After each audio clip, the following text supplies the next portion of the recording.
Awesome. Well, thank you so much for having me today. This is my first time at a TechTO event, and I'm having so much fun already. So hopefully I don't mess this up for you guys. As Alex mentioned, my name's Joanna, and I'm the founder and CEO of a company called Knixwear, and we are reinventing women's underwear one product at a time. And today I'm here to talk to you about something near and dear to my heart, which is customer-centric design. So there's two kind of quotes that stick out to me. One was from Y Combinator and their sort of tips on what makes a successful company. And they said, pretty simply, make something that people want, which is kind of a breakthrough concept. But we're definitely at Knixwear in the business of making things that people want. And the other quote that I love is this idea that the more that we know, the more biased that we become. And thankfully for me, when I started Knixwear, I knew absolutely nothing. I was doing an MBA at the time. This is about 5 years ago, and I knew nothing about fashion. I knew nothing about technology. I knew nothing about the target demographic, which was new moms. I wasn't a mom. I knew nothing about the problem that I was trying to solve for, which is that when women start to have kids, 1 in 3 women can leak a little bit when they sneeze or do a jumping jack. I literally, not sexy, I know, but it's 1 in 3. It's a real problem that people need products for. But what this meant was that I had no choice but to listen and ask tons of questions. So where I started with this was I did what's called digital anthropology. It's a really cool way of kind of covering up the concept of online creeping. I spent a lot of time in chat forums, listening to people, trying to get them to communicate to me what they wanted from a product. And I started this idea of empathetic design. I was a little bit out there in school, you could say. Definitely took advantage of all my classmates. I remember at one point, I convinced 20 of my female colleagues to do a little experiment with me. I didn't really tell them what it was about. I just said, please come to school on this date and I'll fill you in the morning. And what I'd done was I went out and I bought Depends for all of them. And I asked them to put on Depends in the morning, and I gave them pre-measured capsules of water. And I would text them throughout the day and get them to dump the water into their Depends and then tell me how they felt about things. So I'd text them, in between break, be like, now's the time, do the water thing. How are you feeling? And they'd be like, I fucking hate you. I'd be like, okay, aside from that, though, what are you looking for?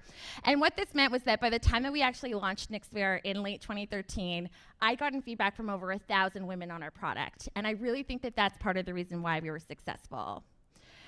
As I look at where we are today, I think we continue to practice this, and I'd love for everyone to practice this in their lives as well. And so for us, this is all about being extremely customer-centric. Every new product that we introduce, we have women come through our office in downtown Toronto. When we launched our first bra, which went to become the most funded fashion project in the history of Kickstarter, I personally had measured over 200 women and their breasts in my office.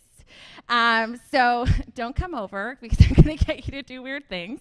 And also, what this meant was that by the time that we went to market, I knew that we had something that women really, really wanted. So what this means for us and where our job is, and what I would encourage all of you guys to think about, is I really view our job at Knixwear to listen to women, to understand their needs, to distill what those needs are, and then to identify the things that they don't even know that they want, which sounds a little bit weird, but a lot of the times it means paying attention to the negatives more than paying attention to the positives. At Knixwear, when women buy from us, and now we're fortunate enough to be selling, I think we sell over 1,000 bras a day. We'll have just over 250,000 customers this year. Every woman that buys from us becomes part of our DNA and part of our ecosystem. And that means that our customers are so much more than our customers. There are incubators, there are idea generators, our ambassadors, our wear testers, our the people that keep us humble, our models, our storytellers, and the list goes on and on and on. And we're always iterating, always listening, and always trying to improve. And part of the reason why I love this as a founder is that it really removes the ego from the equation. So going back to my roots of knowing absolutely nothing about the category, I feel like I'm starting to learn a little bit more, but at the end of the day, it never really matters because all that matters is that we have to serve our customers and really understand what they want. So if you're thinking about how you can be more customer-centric in your own process, it really involves not putting the customers first, but putting them at the center of everything that you do. I know some companies have maybe some cheesy tactics where they actually have like a chair for the customer. I don't really think you need to take it that far, but it's always thinking about what it means for the customers and in their shoes. Another thing that I want to point out is that it doesn't mean that customers are always right, but it means that their opinions are always valid. So when you're hearing negative feedback or you're getting criticism, trying to brush it off and just find the validity in those moments and always try to be better. And then it also means focusing on the emotional side of the user experience. So for us, we actually didn't really start as a tech company. We started in wholesale, but we heard over and over again from our customers that when they would go to stores and they wouldn't have their sizes, that it would make them feel pretty crappy about themselves and crappy about us as a company. So about a year ago, we made a really hard choice and we decided to completely pivot our business model to be online focused. We started turning down orders, turning down cash, all those really scary things. But we did something that served our customers, and in the end, we ended up serving ourselves as well, as we've grown over 2,000% online since making that choice.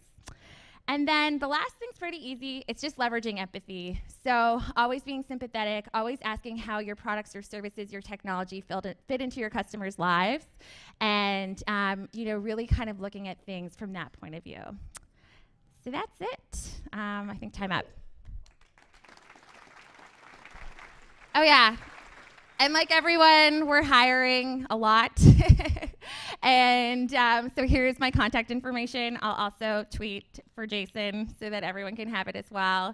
And we just moved into a really awesome new space near Trinity Bellwoods Park, and we have an extra 4,000 square feet available for sublease if anyone's looking for office space. So, you are? Yeah, let's talk. Great. Okay, any questions? No pressure, if not.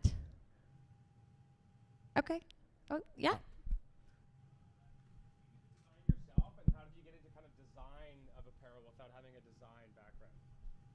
So he was asking if I do the design myself and how we look at the design of apparel if I don't have the background. That's a great question. So we just hired our first designer about a year ago. Before that, I designed the products myself.